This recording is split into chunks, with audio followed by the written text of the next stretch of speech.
4th month से baby के bone, brain and muscles तीनों ही बहुत तेजी से डेवलप होने लगती हैं और तब केवल बहुत अच्छी डाइट काफी नहीं होती, तब कुछ सप्लीमेंट्स भी लेने बहुत जरूरी होते हैं।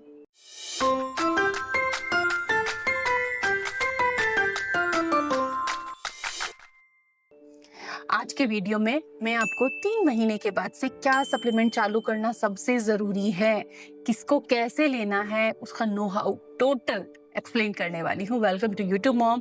अब आप यूट्यूब मॉम की क्लोज फैमिली मेंबर बन सकती हैं और एक्सपर्ट से तुरंत अपने डे टू डे के छोटे छोटे सवालों के जवाब ले सकती हैं मेंबरशिप को ज्वाइन करके। सो हिट द ज्वाइन बटन। सबसे पहले मैं आपको बधाई देना चाहूंगी कि आपने प्रेगनेंसी के सबसे सेंसिटिव, सबसे जटिल, सबसे कठिन और रिस्क से भरे हुए 3 महीने यानी कि शुरू के 12 हफ्ते बिता लिए हैं। अब आप काफ़ी ज़्यादा रिस्क जोन से काफ़ी हद तक आप बाहर आ चुकी हैं और अब शुरू होता है आपकी प्रेगनेंसी का गोल्डन पीरियड। सो गर्भ संस्कार की शुरुआत यहाँ से कर ही देनी चाहिए। इस पर हमारे वीडियोस ऑलरेडी हैं, चैनल पर जाके ज़रूर देखें, स्पेशल प्लेलिस्ट लिखी हुई है। लेकिन अब बारी आती है कि आपकी डाइट में और आपके खान पान में क्या बदलाव होना बहुत ज़रूरी है, जिससे कि बच्चे का weight gain, bone, muscle, brain का डेवलपमेंट अच्छे से हो। सो डियर मॉमीज, आइए इसकी चर्चा डिटेल में करते हैं। इस वीडियो को आपसे साझा करने का मकसद यही है कि आपको अपने प्रेगनेंसी को बेटर बनाने में और बच्चे के अच्छे ग्रोथ में हम कैसे हेल्प कर सकें। देखिए, प्रेगनेंसी में होने वाली छोटी छोटी चीज़ें संवेदनशील होती हैं और इसके लिए आपको अनुभवी प्रोफेशनल्स का मार्गदर्शन मिलना चाहिए। तो आपके डे टू डे के छोटे छोटे लेकिन संवेदनशील सवालों का जवाब पाने के लिए आप मेंबरशिप ज्वाइन कर सकते हैं। इसमें आपको मिलता है एक्सपर्ट गाइडेंस। तो चलिए, किन सप्लीमेंट्स की शुरुआत होगी उसकी हम चर्चा करते हैं। इसके बारे में आप अपने डॉक्टर से ज़रूर बात करें, अपने रिपोर्ट्स को समझने में आपको हेल्प मिलेगी और हाँ, अपनी पूरी प्रेगनेंसी को आप बेहतरीन बना सकती हैं। तो सबसे पहले नंबर पे आता है आयरन सप्लीमेंट। आयरन सप्लीमेंट लेने में क्या समस्या आती है, क्या कॉम्प्लिकेशन होता है, कब्ज के साथ आयरन सप्लीमेंट्स कैसे मैनेज करें, आपको सूट नहीं हो रहा तो क्या करें, आयरन कब खाएं, ऐसे बहुत सारे आपके सवाल होते हैं। तो प्रेगनेंसी के चौथा महीना जब लगता है, 1 हफ्ते बाद भी, 2 हफ्ते बाद आपको आयरन सप्लीमेंट शुरू कर दिया जाता है। इसीलिए मंथली फॉलोअप लेना स्किप नहीं करना है, अपनी डॉक्टर को मंथली विजिट जरूर करते रहें। प्रेगनेंसी में आयरन की रिक्वायरमेंट ज़्यादा होती है और ह्यूमन बॉडी में आयरन एब्जॉर्प्शन रेट काफ़ी कम होती है। एनिमल सोर्सेज से जो आयरन आप लेते हैं उसकी फिर भी ज़्यादा होती है, प्लांट सोर्सेज से लिए हुए आयरन की एब्जॉर्प्शन रेट काफ़ी कम होती है। तो डाइट में भी आयरन लेना पड़ता है, सप्लीमेंट भी लेना पड़ता है। लेकिन आयरन को खाने का सबसे अच्छा समय होता है मॉर्निंग टाइम। ब्रेकफास्ट के 1-1.5 घंटे बाद आप आयरन ले सकते हो, नींबू पानी के साथ ले सकते हो, मौसमी जूस के साथ ले सकते हो।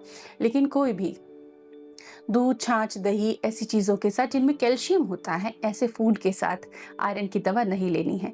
आयरन की दवा सुबह देने का मकसद यही है कि सुबह जब मेटाबॉलिज्म हाई रहता है तो उसका एब्जॉर्प्शन ज़्यादा से ज़्यादा हो सके, बेहतर तरीके से वो आपकी बॉडी में एब्जॉर्ब हो सके। इसलिए आयरन की दवा को आप मॉर्निंग में लें।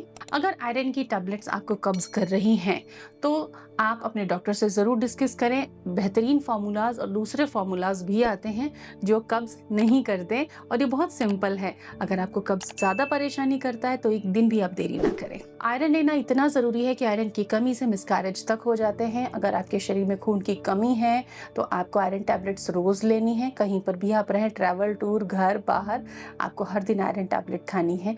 इससे आपके बच्चे को अच्छा ऑक्सीजन और न्यूट्रिएंट सप्लाई खून के माध्यम से प्लेसेंटा के थ्रू होता रहेगा और बच्चा अच्छे से ग्रो कर सकेगा।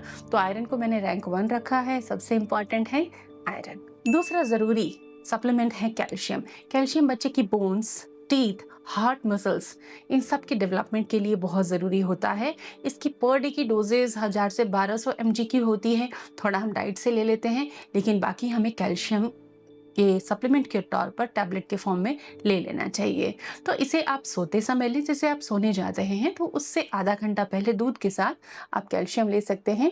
कैल्शियम के साथ पर डे की डोजेस में भी मैग्नीशियम, जिंक और विटामिन D3 एडेड होता है। अगर आपको क्रैम्पिंग हो रही है तो इंश्योर कर लीजिए कि आपकी कैल्शियम टैबलेट में मैग्नीशियम ज़रूर हो। ना होने पर आप अपने डॉक्टर से इसके बात कर सकते हैं। तीसरी ज़रूरी चीज़ है विटामिन D। आज के समय में अगर किसी फीमेल को PCOS में कंसीव हुआ है, वो डायबिटिक हैं, वीक हैं या मेट्रो सिटीज़ में है, सन एक्सपोजर कम है, तो ऐसे में विटामिन D इंटेक होना बहुत ज़रूरी है। सप्लीमेंटेशन जो कि वीकली भी होता है, स्पेशल सप्लीमेंट वीकली दिया जाता है, डेली कैल्शियम डोजेस में भी रहता है। क्यों ज़रूरी है विटामिन डी? इसलिए ताकि बॉडी कैल्शियम को एब्जॉर्ब कर सके। तो कैल्शियम का एब्जॉर्प्शन तब ही होता है जब बॉडी में पर्याप्त विटामिन डी होता है। इसलिए वीकली विटामिन डी की डोजेस ज़रूर लें। विटामिन डी के टेस्ट नहीं हुआ हो तो ज़रूर करवाएं, क्योंकि विटामिन डी पर्याप्त नहीं होने से, कैल्शियम एब्जॉर्प्शन अच्छा नहीं होने से बच्चे की हड्डियां लचीली कमज़ोर हो जाती हैं, फ्लैट फुट होता है आगे चल के बच्चे में, वो स्पोर्ट्स करने में उससे परेशानी आती है, डेवलपमेंटल इश्यूज़ होते हैं। तो माँ का प्रेगनेंसी में विटामिन डी डोजेज इम्पॉर्टेंट है।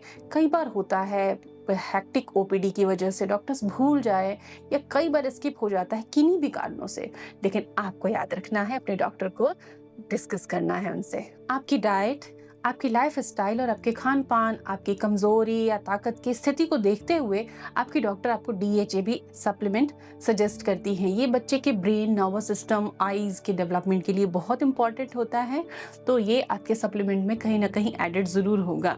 अदरवाइज अभी आगे इसी वीडियो में मैं इसके डाइटरी सोर्सेज बताऊंगी। पांचवा जरूरी सप्लीमेंट है आयोडीन। आयोडीन अलग से किसी सप्लीमेंट में नहीं दिया जाता, क्योंकि बहुत ट्रेसेस में इसकी नीड होती है, लेकिन बहुत ज़रूरी होता है थायराइड ग्लैंड के अच्छे से काम करने के लिए, क्योंकि ये ब्रेन डेवलपमेंट को इम्पैक्ट करता है।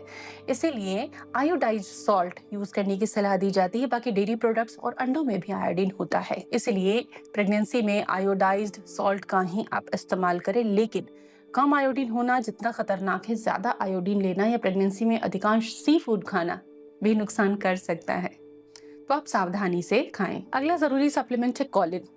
कॉलिन क्यों ज़रूरी होता है? क्योंकि ये ब्रेन के मेमोरी सेंटर्स और नर्व्स के डेवलपमेंट के लिए इंपॉर्टेंट होता है। और कई सप्लीमेंट्स में मैंने देखा है, बहुत सारे सप्लीमेंट्स में कॉलिन एब्सेंट होता है, नहीं होता, लेकिन इसको आप सिंपली डाइट से ले सकते हो। अंडों के अंदर कॉलिन भरपूर मात्रा में होता है, तो आप 1 या 2 बॉइल्ड एग्स ले सकते हो पर डे। अब हम जानेंगे डाइटेशियन टिप। इसमें सप्लीमेंट्स को लेने के बहुत छोटे छोटे से टिप्स हैं, जैसे कि आयरन, कैल्शियम आपको साथ में नहीं लेना है। आयरन को विटामिन सी के सोर्सेज के साथ लेंगे तो उसका एब्जॉर्प्शन और बढ़ जाएगा, तो आपका हीमोग्लोबिन लेवल और अच्छा हो सकता है। ओमेगा 3, डीएचए, कॉलिन जैसे सोर्सेज अक्सर सप्लीमेंट में मिसिंग होते हैं, तो ऐसे में इनको आप डाइट से पूरा कर सकते हो। जैसे 2 अखरोट आप डेली ले सकते हो, बॉइल्ड एग एक अपनी डाइट में डेली शामिल कर सकते हो। इसके अलावा सीड्स एंड नट्स अगर आप लेते हैं प्रॉपर, तो उससे विटामिन ई, गुड फैट आपको अच्छा मिलता है। कैल्शियम के सप्लीमेंट्स कई बार एक टैबलेट दी जाती है, 600 mg के आसपास हो सकती है, 500-600, लेकिन रिक्वायरमेंट 1000 तक तो मिनिमम होती है। तो इसके लिए आप अपनी डाइट में तिल 1-2 चम्मच, कम से कम 1 चम्मच तिल किसी भी तरीके से, लड्डू के फॉर्म में, पाउडर के फॉर्म में स्प्रिंकल करके, कैसे भी आप ज़रूर खाएं। इसके अलावा 2 सर्विंग दूध के किसी भी फॉर्म में आप ले सकते हैं। केवल सप्लीमेंट से नहीं होगा, डाइजेशन अच्छा होना चाहिए, तो पानी अच्छा पिए। फाइबर जो होता है सैलेड में या फल के छिलके उतार कर, जैसे नाशपाती, एप्पल, इनके छिलके ना उतारें। कई लोगों की कंप्लेन होती है एप्पल पे वैक्स होता है, तो एप्पल पे नेचुरल वैक्स होता है और तभी उससे पानी की बूंदें सरक के गिर जाती हैं। तो संदेह इतना ना करें, फाइबर आपकी डाइट में है, लेकिन आप उसे डिफॉर्म करके मत खाइए। फाइबर अच्छा लेंगे, पानी अच्छा पिएंगे, चलते फिरते रहेंगे, डाइजेशन अच्छा होगा और न्यूट्रिएंट एब्जॉर्प्शन गट्स में अच्छा रहेगा। प्रोबायोटिक का सेवन जरूर करें और जुड़े रहें हमारे साथ अगले एपिसोड के लिए। Thank you.